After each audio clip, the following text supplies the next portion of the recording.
Class 8 Hindi text chapter 6 धरती का स्वर्ग कश्मीर पर्यटन, जिसके लेखक श्री के योगी जी हैं। इस कहानी में कश्मीर की सुंदरता के बारे में बताया गया है और उसकी सुंदरता का तुलना स्वर्ग से किया गया है। यदि किसी को स्वर्ग देखना हो तो वह कश्मीर जाए, क्योंकि इस धरती पर अगर कहीं स्वर्ग है तो बस कश्मीर में है। कश्मीर भले ही इस धरती पर विद्यमान है, किंतु उसका सौंदर्य स्वर्ग तुल्य है। इसलिए सारा संसार कश्मीर को धरती का स्वर्ग कहकर पुकारता है। कश्मीर की सुंदरता को स्वर्ग तुल्य बताया गया है और सारा संसार जो है इसी कारण कश्मीर को धरती का स्वर्ग कहकर पुकारता है। आइए कश्मीर के सौंदर्य पर चर्चा करने से पूर्व इसके इतिहास पर हल्की सी दृष्टि डालें। प्राचीन काल में हमारा देश हिंदू और बौद्ध संस्कृतियों का पालना रहा है। माना जाता है कि यहाँ पर भगवान शिव की पत्नी देवी सती रहा करती थी और उस समय ये वादियाँ पूर्ण रूप से पानी में डूबी ही थी। यहाँ एक राक्षस नाग भी रहता था, जिसे वैदिक ऋषि कश्यप और देवी सती ने मिलकर पराजित किया और अधिकांश पानी वितस्ता यानी झेलम नदी के रास्ते बहा दिया।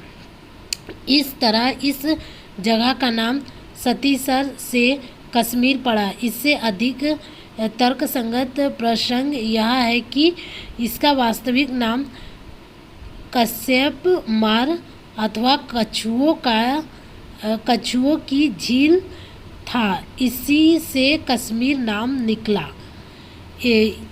यहाँ पर कश्मीर में प्राचीन काल से जुड़ी जानकारियों के बारे में बताया गया है।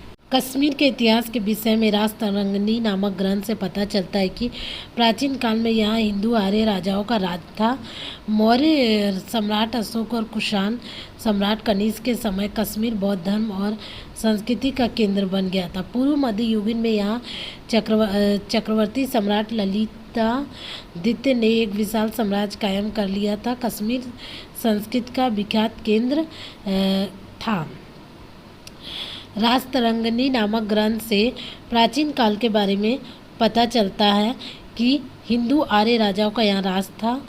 मौर्य सम्राट अशोक कुषाण सम्राट कनिष्क के समय कश्मीर बौद्ध धर्म और संस्कृति का केंद्र था। कश्मीर का शैव दर्शन भी यहीं पैदा हुआ और पनपा। यहाँ के मनीषियों ने पतंजलि, वस्तुगुप्त, आनंदवर्धन, कल्हण, अभिनवगुप्त, क्षेमराज आदि। यह धारणा है कि विष्णु धर्मोत्तर पुराण एवं योग वारिष्ठ यही लिखे गए। कश्मीर के संबंध में एक प्राचीन कथा यह भी है कि यहाँ के स्थानीय लोगों का विश्वास है कि इस विस्तृत घाटी के स्थान पर कभी एक मनोरम झील थी, जिसके तट पर देवताओं का वास था। एक बार इस झील में एक असुर कहीं से आकर बस गया और देवताओं को सताने लगा। त्रस्त देवताओं ने ऋषि कश्यप से प्रार्थना की कि वे उस असुर का विनाश करें। प्राचीन काल का कहानी से यह पता चलता है कि पहले यहाँ एक मनोरम झील था जिसमें देवताओं का वास था, लेकिन एक बार कहीं से एक असुर यानी कि राक्षस आकर उसमें बस जाता है और देवताओं को सताने लगता है। तभी सभी देवता ऋषि कश्यप से प्रार्थना करते कि वो उसका विनाश करें। देवताओं के आग्रह पर ऋषि ने उस झील को अपने तप के बल से खाली कर दिया। इसके साथ ही उस असुर का अंत हो गया और उस स्थान पर घाटी बन गई। कश्यप ऋषि द्वारा उस असुर को मारने के कारण ही घाटी को कश्यप मार कहा जाने लगा। यही नाम समयांतर में कश्मीर हो गया। ऋषि कश्यप के द्वारा उस असुर को मारे जाने पर उस घाटी का नाम कश्यप मार हो गया। कश्मीर के प्राचीन इतिहास और यहाँ के सौंदर्य का वर्णन कल्हण रचित रासतरंगिणी में बहुत ही सुंदर ढंग से किया गया। वैसे इतिहास के लंबे कालखंड में यहाँ मौर्य, कुषाण, हून, करकोटा, लोहरा, मुगल, अफगान, सिख व डोगरा राजाओं का राज रहा।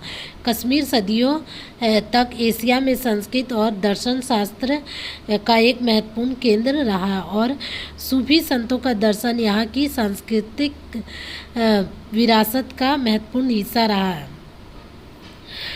प्राचीन काल में जो है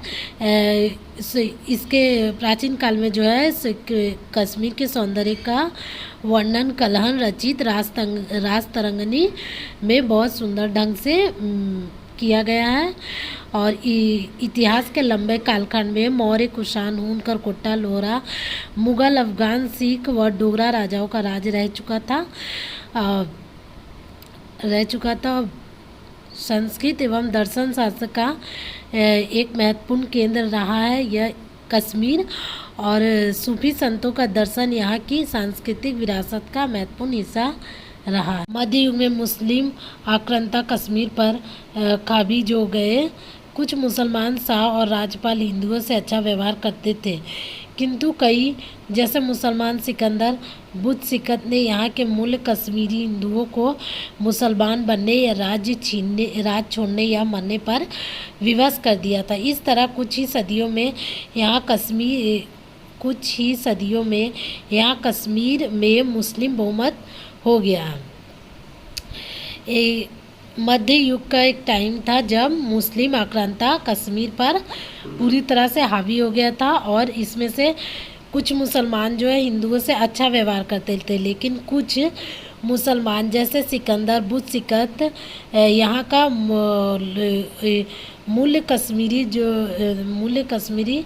हिंदुओं को मुसलमान बनने के लिए या राज्य छोड़ने पर के लिए या फिर मरने पर विवश कर दिया था, ऐसा हालत कर दिया था।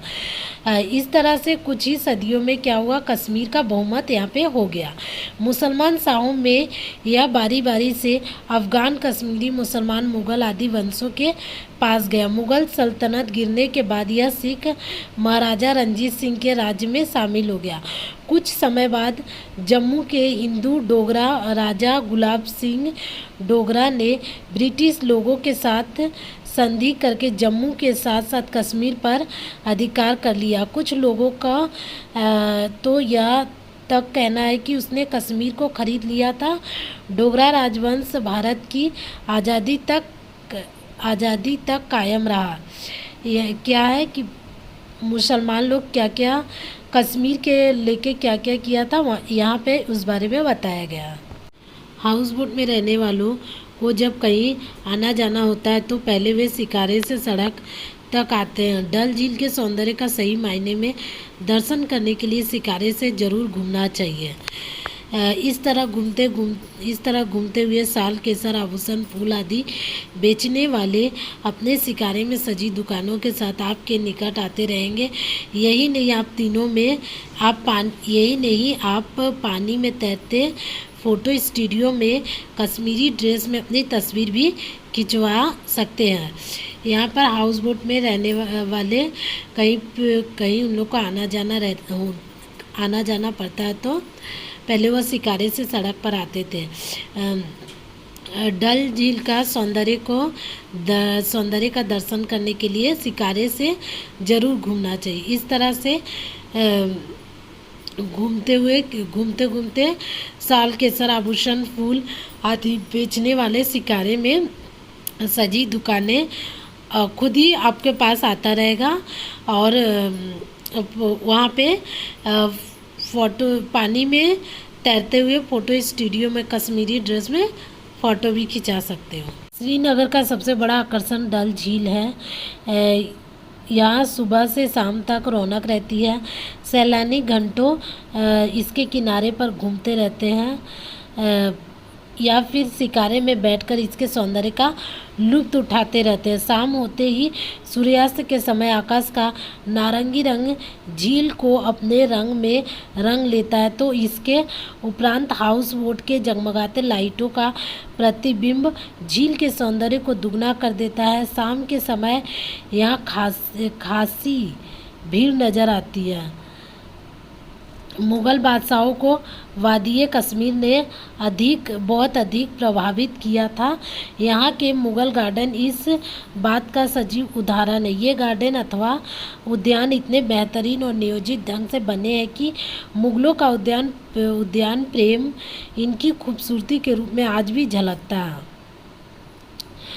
यहाँ पर श्रीनगर का सबसे खूबसूरत आकर्षक झील यानी डल झील के बारे में बताया गया है, उसकी सौंदर्यता के बारे में बताया गया है। इसकी सौंदर्यता का लुत्फ शिकारे में बैठकर इसकी सौंदर्यता का लुत्फ उठा सकते हैं। इसके बाद यहाँ पे मुग़ल गार्डन का एक मुग़ल बादशाहों को वादी कश्मीर में बहुत अधिक प्रभावित किया था। यहाँ का मुग़ल गार्डन जो है इस बात का उदाहरण है। यहाँ का इस गार्डन का उद्यान इतना बेहतरीन और नियोजित ढंग से बना है कि मुग़लों का उद्यान प्रेम इनका खूबसूरती में आज भी झलकता है। शालीमार बाग श्रीनगर का प्रमुख मुग़ल गार्डन है। यह उद्यान एक जलमार्ग के माध्यम से डल झील से जुड़ा हुआ है। यह उद्यान समतल भूमि पर बना हुआ है। इस बाग को जहांगीर ने अपनी बेगम नूरजहां के लिए बनवाया था। इस बाग में कुछ कक्ष बने हैं। इस बाग में कुछ कक्ष बने हुए हैं। अंतिम कक्ष शाही परिवार की स्त्रियों के लिए था। इसके सामने दोनों तरफ सुंदर झरने बने हुए हैं। शालीमार का बाग जो है श्रीनगर का प्रमुख मुग़ल गार्डन है। यहाँ पे जलमार्ग के माध्यम से यह उद्यान एक जलमार्ग का माध्यम से डल झील से जुड़ा हुआ है। इस बाग को जहांगीर ने अपनी बेगम यानी अपनी पत्नी नूरजहां के लिए बनवाया था। इस बाग में कुछ कक्ष भी बना हुआ है। अंतिम कक्ष शाही परिवार का स्त्री लोग के लिए था। इसके सामने दोनों तरफ सुंदर झरने बने हुए हैं। मुग़ल उद्यानों के पीछे की ओर जावरान पहाड़ियाँ है, तो सामने डल झील का विस्तार नज़र आता है। इन उद्यानों में चिनार के पेड़ों के अलावा और भी छायादार वृक्ष हैं। रंग बिरंगे फूलों की तो इनमें भरमार रहती है। इन उद्यानों के मध्य बनाए गए झरनों से बहता पानी भी सैलानियों को मुग्ध कर देता है। ये सभी बाग वास्तव में शाही आराम गाह के उत्कृष्ट नमूने हैं। यहाँ पर मुग़ल उद्यान के पीछे जावरान पहाड़ियाँ हैं, उसके सामने डल झील का विस्तार नज़र आता है। यहाँ पर इन उद्यानों के बारे में उनके पेड़, उनके छायादार वृक्ष, रंग बिरंगे फूल और उनकी सुंदरता के बारे में बताया गया है। कश्मीर घाटी में श्रीनगर से दूर भी किसी दिशा में निकल जाए प्रकृति के इतने रूप देखने को मिलते हैं कि लगता है जैसे उसने अपना खजाना यही समेट रखा है। राजमार्गों पर लगे दिशा निर्देशों पर लिखे अनेक शहरों के नाम सैलानियों को आकर्षित करते हैं, किंतु अधिकांश सैलानी जो गुलमर्ग, सोनमर्ग और पहलगाम घूमना पसंद करते हैं। कश्मीर का घाटी श्रीनगर से दूर भी किसी दिशा निकल जाए तो भी क्या है, प्रकृति का सुंदरता इतना ज़्यादा है कि प्रकृति की सुंदरता इतना है कि मानो खजाना अपने में समेट रखा है, सुंदरता का खजाना अपने में समेट रखा है। और अधिकांश सैलानी गुलमर्ग, सोनमर्ग और पहलगाम घूमना पसंद करते हैं। विश्व का सबसे ऊंचा गोल्फ कोर्स भी यही है। शीत ऋतु में जब यहाँ बर्फ की मोटी चादर बिछ जाती है तब यह स्थान हिमकीड़ा तथा स्कीइंग करने के शौकीन लोगों के लिए स्वर्ग तुल्य जगह बन जाता है। गोल्फ कोर्स भी जो है यही कश्मीर में है। जब शीत ऋतु का टाइम आता है तो यहाँ मोटा चादर बर्फ़ का बिछ जाता है। तब यह स्थान जो है हिमकीड़ा और स्कीइंग करने का शौकीन लोग जो होता है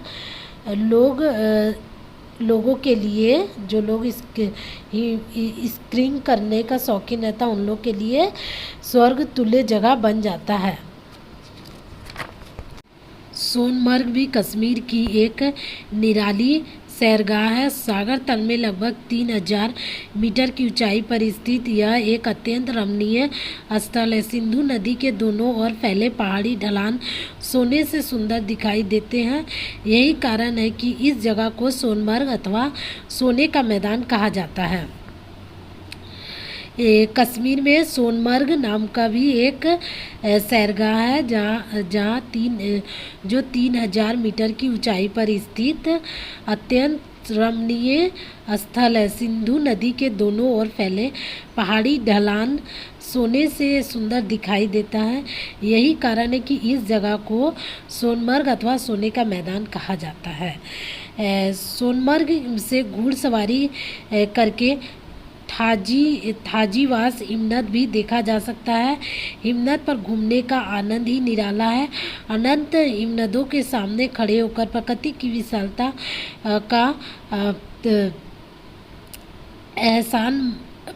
विशालता का एहसास मन में रोमांच उत्पन्न कर देता है। प्रतिवर्ष होने वाला अमरनाथ यात्रा का एक मार्ग सोनमर्ग से बालटाल होकर भी है। यहाँ पे हिमनद की खूबसूरती के बारे में बताया गया है। अनंत हिमनदों के सामने खड़ा होकर प्रकृति की विशालता का एहसास मन में कितना रोमांच उत्पन्न करता है। प्रतिवर्ष होने वाला अमरनाथ का यात्रा जो है सोनमर्ग से बालटाल होकर भी है। पहलगांव का रास्ता भी सैलानियों को बहुत अधिक प्रभावित करता है। मार्ग में पंपोर में केसर के खेत दिखाई देते हैं। जगह जगह क्रिकेट के बैट रखे दिखाई देते हैं। यहाँ विलो ट्री की लकड़ी से ये बैट बनते हैं। इसके अतिरिक्त यहाँ अवंतीपुर में 9वीं शताब्दी में निर्मित 2 मंदिरों के भग्नावशेष तथा मार्तंड सूर्य मंदिर भी विशेष आकर्षण के केंद्र हैं। यहाँ पर जो है पहलगांव के रास्ता से सैलानियों को बहुत अधिक प्रभावित करता है और यहाँ की पहलगांव के रास्ते की सुंदरता के बारे में बताया गया है। और यहाँ पर 2 मंदिर भग्नावशेष तथा मातड़ सूर्य मंदिर भी विशेष आकर्षण केंद्र है। अतः हम कह सकते हैं कि प्रकृति ने कश्मीर की धरती को दुल्हन की तरह सजाया है तथा इस पर बिखरा सौंदर्य हर किसी के मन में बस कर रह जाता है। कश्मीर की सैर करना वास्तव में स्वर्ग की सैर करने जैसा है। इस पूरे पाठ में कश्मीर की सुंदरता का वर्णन किया गया है। कश्मीर